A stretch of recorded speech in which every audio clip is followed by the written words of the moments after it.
น้องเบยเพิ่นน่ะบ่ได้หายตัวไปทางใดดอกพี่น้องเนาะเพิ่นไปอันก้านเขียดเนาะ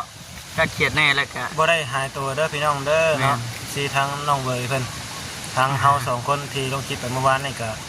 เขียนหัวข้อจังซั่นจังซี่ก็ขอโทษ FC หลายๆเนาะพี่น้องเนาะเนื่องจากว่าเป็นยังจังเขียนหัวข้อชั้นนะพี่น้องกลัวจังไรเลยเขาก็ได้ยินทางบ่เอ็นเพิ่นเนาะแม่นตั้งใจแล้วเมื่อวานนี่พี่น้องเนาะตั้งใจว่าสิไปหาน้องเบยเพิ่นแม่นมาแวะประตูโจยแรกเนาะตั้งใจว่าสิไปหาประตูน้องเบยว่าแวะน้องแวะ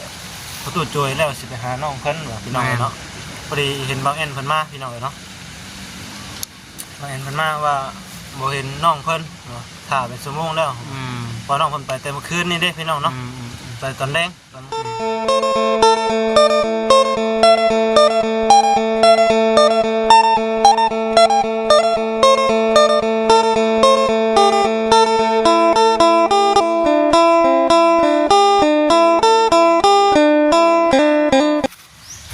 พี่น้องเนาะ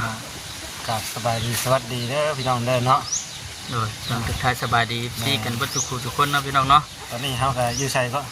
ตอนนี้มาฮอดอยู่นาพี่น้องเนาะฮอดนาแล้วพี่น้องเนาะฮอดนาว่าเชียงนาเพิ่นแล้วพี่น้องของบ่เชียงนาเองพี่น้องเนาะตอนนี้เฮาก็อยู่กัน2คน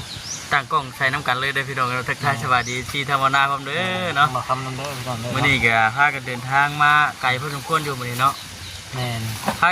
กันเดินทางมาแต่หาน้องน้ำฝนพี่น้องแต่ว่าบังเอิญเพิ่นบ่อยู่บ้านมันไปแย่ไข่มดแดงว่าซั่นช่วงนี้มันฝนตกใหม่ในไข่มดแดงตึงได้ยินทางแม่น้องน้ำฝนเนาะว่าทางสาวน้ำฝนมาท้องใส่ไปหาแย่ไข่มดแดงเนาะเฮาก็เลยได้มาไว้เนี่ยพี่น้องมื้อนี้จะได้ไปถ่ายเลยคลิปเดียวเฮือนซ่านมันก็แล้วได้เด้หารายได้เอามาจ่ายค่าฟืนค่าไฟค่าชื่อหันชื่อนี่แน่แหละเนาะเฮือนซ่านแล้วก็บ่ได้ง่ายเด้อพี่น้องต้องได้หาต้องได้ดิ้นรนคือเก่าอีกถ้าบ่หาก็บ่ได้กินเนาะบ่ได้กินแล้วก็เดินก็เฮาก็สิพี่น้องเนาะมาฮอดไห้ฮอดนาก็สิมีแจ่วเนาะพี่น้องเนาะแล้วก็มะม่วงว่าซั่นขอน้ำมาก่อนเทียบปรุงเลยพี่น้องเดินทางมาแต่ไกลแต่ว่าบรรยากาศมื้อนี้กับว่านนี่บอกเลยว่าลมพี่น้องมื้อนี้บ่แห้งคือมื้อวานนี่ปานใดถ้าเขา2คนขอโทษขออภัยหลายเด้อเนาะนั่งแบบนี้นั่งสูงแท้ว่าซั่นมันจักสินั่งจังได๋นะพี่น้องอันนี้เอาบ่มีขากล้องเนาะพี่น้องเนาะเอาโต๊ะตั้งเอานะพี่น้องเอ้ยแต่เองโทรศัพท์เอานะอาจจะตั้งกล้องกันพร้อมกันเลยว่าซั่น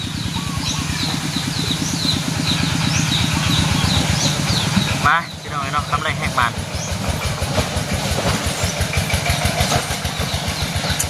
จริงหรือเปล่าครับ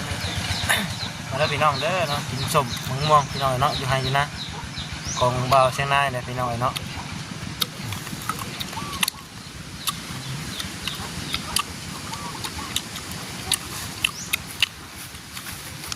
ไปน้ำกัน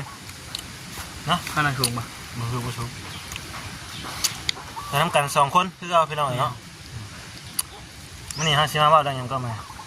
มันนี่ว่าติดจามเลยมันนี่ว่าสิมา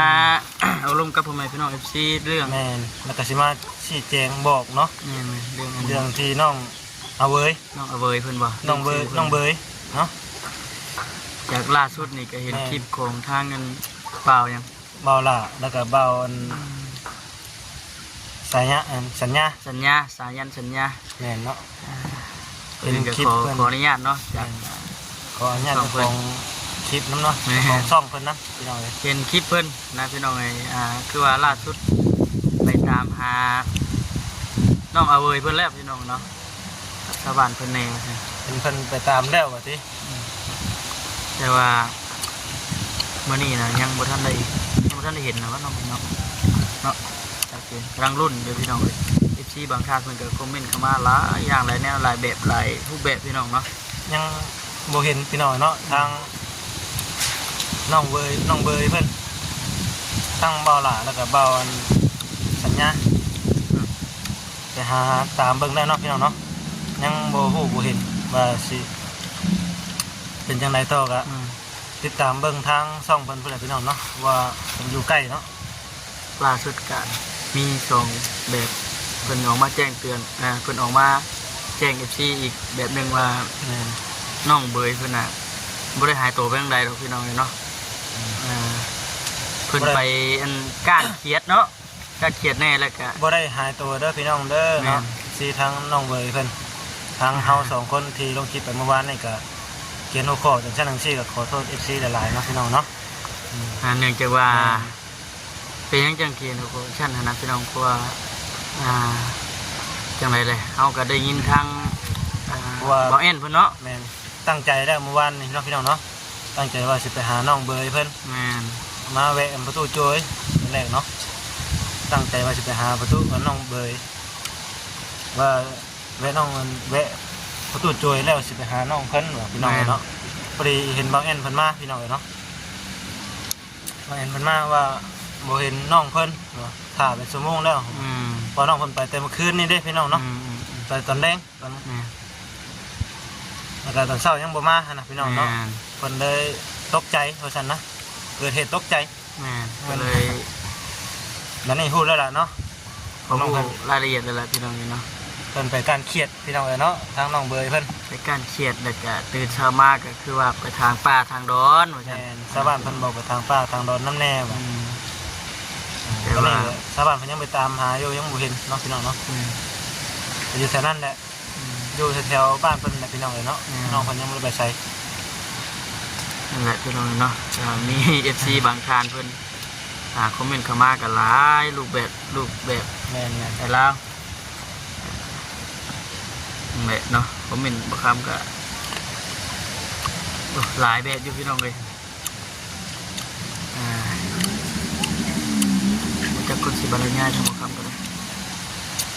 เป็น FC หลายท่านแม่นเข้ามาอยู่เนาะว่าซั่นจังซี่ตกใจพี่น้องเนาะเมื่อวานตั้งใจว่าจะไปหาน้องเพิ่นเด้มาหาน้องเบยเพิ่นก็เลยเขียนหัวข้อจังซี่เนาะขอโทษขออภัยหลายๆทางเบาแล้วก็เบาคำเนาะพี่น้องเนาะนี่แหละพี่น้องมื้อนี้ก็มาแต่บ้านน้องผลเนาะจะกินส้มเลยกินม่วงอันนี้นะแม่นเฮาบอกไปซื่อๆเด้อพี่น้องเด้อเนาะทางคลิปอันเบาหลากับเบาสัญญาเพิ่นออกมา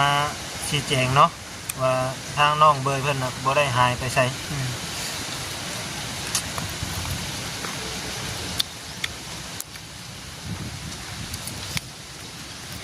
มีบ่เนาะก็เบิ่งในช่องมาเบิ่งก็สัญญาบ่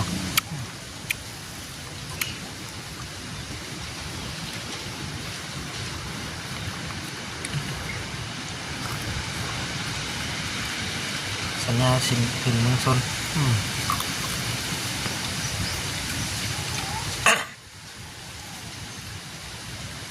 อันนี้เป็นคลิปฮ้อนๆเลยนะพี่น้องเนาะหากระซองมื้อเช้านี่นะ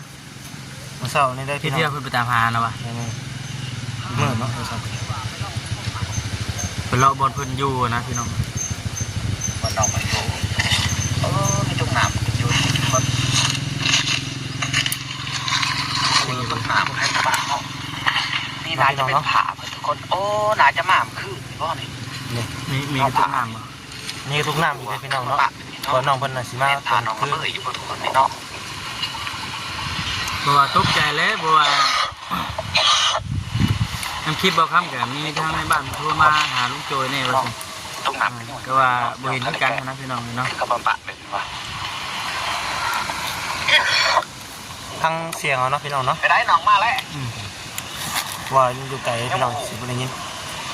เป็นคลิปฮ้อนใหม่ๆเลยพี่น้องเนาะเมื่อเช้านี่แหละทางเบาสัญญาเพิ่นขึ้นมาแปลกแถวอ่ะขึ้นมีผาอยู่นี่จอเบิ่งน้องเพิ่นน้องเพิ่นมาหรือบ่เนาะบ่ไปแต่เมื่อคืนวานนี่เนาะมีผานี่เช้ามาก็ยังบ่ได้ตกใจไม่ตกน้ำนี่เป็นฝ้าแน่ตกน้ำแน่ใช่หรือว่าน้องเบิ่งกลับมาแล้วบ่นั่นเป็นกลับมาจะกลับมาเลยปวดหัวแท้เอาละนี่ พอได้คู่กับข้าวเนาะ พอได้คู่กับข้าวเนาะพี่น้องเนาะพอดีว่าน้องเพิ่นน่ะอยู่แถวนั่นแหละพี่น้องแถวบอนน้องเพิ่นอยู่กันแหละจังไดก็ขอให้เห็นไวๆเนาะ แม่ เห็นนั่งคลิปบลาหรือว่าอยู่นะพี่น้องเนาะว่าชาวบ้านเพิ่นน่ะถ้าเห็นก็สิเอามาออกคลิปออกหยังคือเก่าอะนะพี่น้องเนาะ แม่น สิเอาออกมาถ่ายคลิปหยังคือเก่าเพราะว่ามื้อนี้ทางเบาคำแล้วก็ทางเบานาเนาะพี่น้องเนาะก็บ่ได้ขึ้นไปหาทางน้องเพิ่นก็ขอโทษขออภัยหลายๆเด้อเนาะเพราะว่าอยู่ไกล ถูกไก่จับได้กันว่าขึ้นไปก็ เพราะทางก็ยากอีกนะพี่น้องเนาะตามที่คลิปอัปเดตลงแล้วพี่น้องทางไปบ้านน้องเพิ่นมันสิยากหน่อยนึง เห็นว่าไปหาลูกโจรนี่ก็ทางที่ธรรมดาอยู่เนาะ แม่น ทางเป็น ๆถ้ามี FC หรือว่าพนักงานเพิ่นอยากช่วยเนาะทางเฮาไปบ้านบุญมันก็บ่ยากดอกพี่น้องเนาะเฮาไปได้นะ จะได้ทุกขั้นทุกตอนพี่น้องเลยนะ สำนั้นทางสำนั้นเหมือนอุปสรรคดอกพี่น้องเอ้ย อุปสรรคตอนนี้กำลังตามหาน้องเพิ่น โอ้เมื่อนั้นว่ามื้อที่2แล้วว่าสิเข้าไป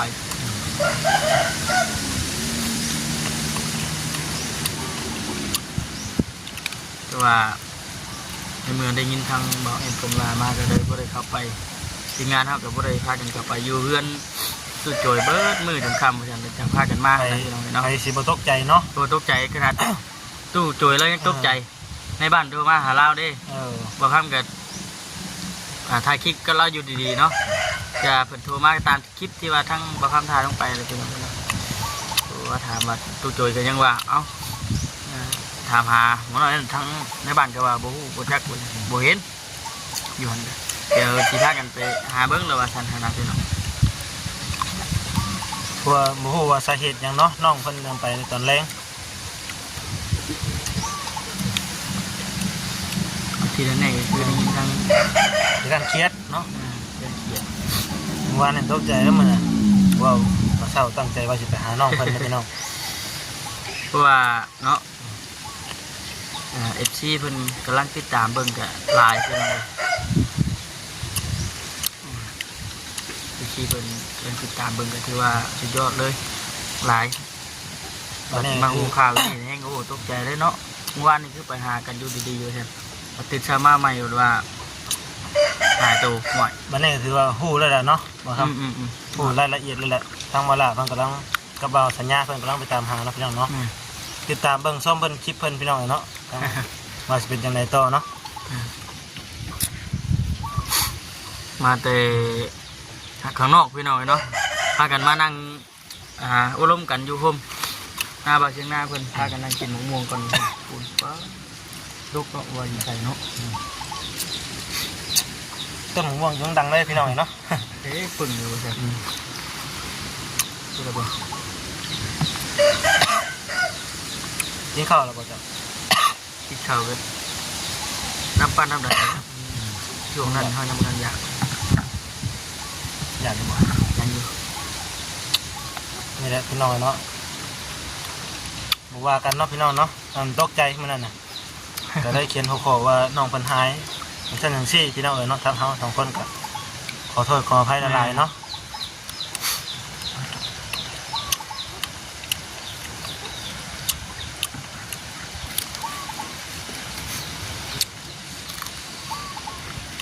เห็นแล้ว ซี่คือสิฮู้แหละเนาะ ดูแล้ว ว่าน้องเพิ่นยังบ่ได้หายพี่น้องเนาะเพิ่นอยู่แถวนั้นแหละ เพราะว่าน้องเพิ่นน่าสิตกใจเนาะเบิ่งนี่เพราะว่าเห็น คนหลายนะ คนหลายมันตกใจเยอะ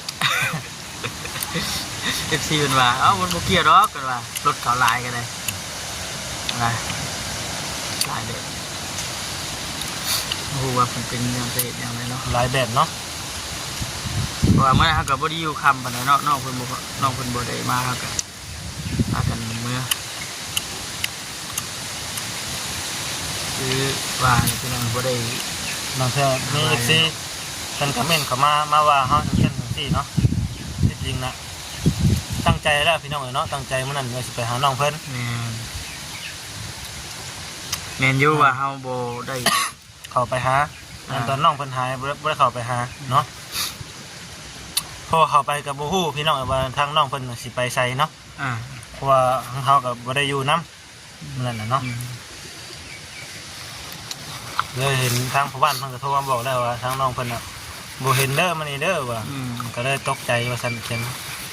แจ้ง FC ไปว่าน้องเพิ่นหายจริงๆน้องเพิ่นบ่ได้หายเนาะแต่การเครียดพี่น้องเอ้ย แม่น แต่การเครียดแล้วก็ทางป้าทางนั่นแน่เนาะ แม่นตาตาแน่ ลองมองอีกนะ เอาม่วงบ่ คืออีซี่ถ่ายแล้ว โอเคจับกล้องไปต้องกันบ่ บ่เป็นยังก็ได้ นั่งถ่ายเด้อ นั่งถ่ายนี่ก็ได้นี่พี่น้องเนาะช่วงนี้ก็ปลายบ่าย2 โมงนี่แหละพี่น้องเนาะค่อยคำลงแรงนี่แหละจะน้อยจะเป็นได้กลับบ้านกับ2เลยทำมากรรมก็ได้ถ้านกมันบ่ชนะเพิ่นไปเอาม่วงก่อนบ่ใช่มาแต่ข้างนอกกินจะกินชมใช่พากันก็แจวแต่งแจวกินชมก่อนในกระฝากในเด้อพี่น้องเด้อนะฝากกันมากดติดตามรับชมแล้วก็ฝากกันมาเป็นกำลังใจให้แน่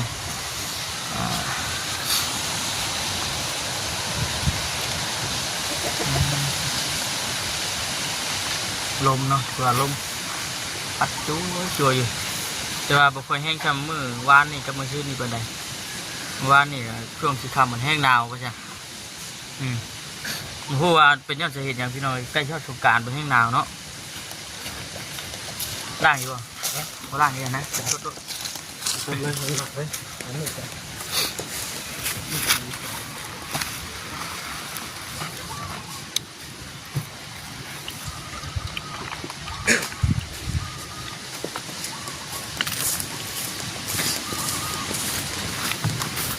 บนนี้น้ำ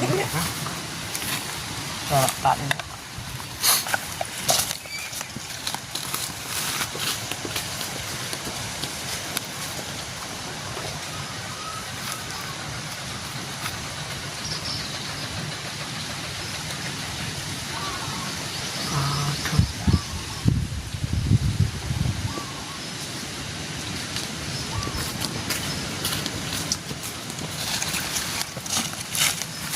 มาพี่น้องเลยเนาะ ต่อบ่ ต่อนี่พี่น้องม่วง พอแล้ว ใกล้เพราะว่าบัดนี้ก็ บ่ได้กับ ม่วงสบัดจะพอแล้วลมเนาะพี่น้องครับ ไม่สุด ใครติดเนาะเข้มทางอยู่พี่น้องเนาะไปกับบ้านโคกเอาไว้คุ้มน้อย ติ๊กกันผมจะพากู ยาว ปลามันชุกนี่ก็ปีมันง่ายแล้วปีนี้เนาะเหมือนจังหวะอะไรอยู่ใส่ก็คือว่าลายมะม่วงกันพี่น้องเลยเป็นมะม่วงเปียงเลยเนาะ เป็นมองเปียงมองห้อย มะม่วงเปียงไว้กินฮอดย่ามหน้าก็ได้ตัวเฮยฮอดย่ามพี่ก็ได้เห็นเขาเอาไว้ตู้เนาะมันชุกคือจะเอาไว้นะเข่ายัดโบก ลมพี่น้องเนาะ2-3 มื้อแล้วแต่มื้อไปหาทางน้อง น้องเบยเพิ่นเนาะ3 มื้อนี้พี่น้องลมแห้งในบ้านนี่มีคน เสียชีวิต เสียชีวิตพี่น้องเนาะ โรคพยาธิวะ โรคพยาธิ มาหน่อยอยู่มีคนเสียอยู่ บ้านนั้นก็มีคนเสียทางไปทิพย์บ้านนี้มีบ้านใหญ่บ้านใหญ่เสีย ดีดีว่าส่วนยังไม่ทันได้ไปกิน ยังบ่ ยังเลย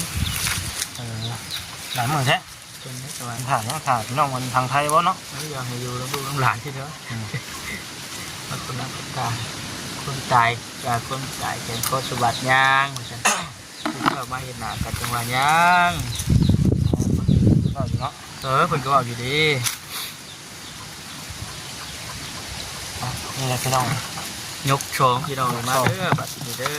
อ มาพี่น้องมากินน้ำกันก็ลืมก็อยู่เผามาเป็นกำลังใจทางเฮา2 คนนะเนาะ แม่น พี่น้องไปจะเผากดข่าวโฆษณาเด้อพี่น้องเด้อเนาะเห็นยก2มัน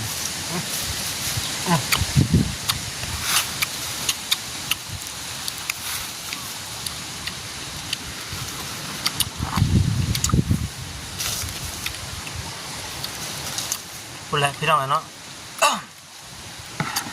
ตัวทั้งมาเซนเพิ่นหายกเสาเพิ่นประตูโจยเนาะ มันบาด มันประหัดพี่น้องคนเลยทั้งเบิ่งว่าจะได้ขึ้นไปหรือบ่เนาะพี่น้องเนาะ ไปไม่ล่างเขา ควร คือใช่มากพอสมควรแล้วเนาะพี่น้องเนาะทางบ่าวคำกับบ่าวเสียงนาก็จะได้ขอจบคลิปลาพี่น้องไปก่อนเด้อพี่น้องเด้อเนาะจังไรก็ก็ขอบคุญขอบคุณหลายเด้อเนาะพี่น้องเนาะที่มาเบิ่งมาส้มแล้วก็มาเป็นกำลังใจทางทีมงานเฮาแล้วก็เฮา2คนเนาะพี่น้องเนาะจังไรก็อยู่ดีมีแห้งเบ้อสุขคนนะพี่น้องเด้อเนาะการเรียกการงานขอให้เฮงๆปังๆเนาะ แม่ อยู่ดีมีแห้งเบ้อสุขคนเนาะพี่น้องเนาะสบายดี สบายดีเด้อบ๊ายบาย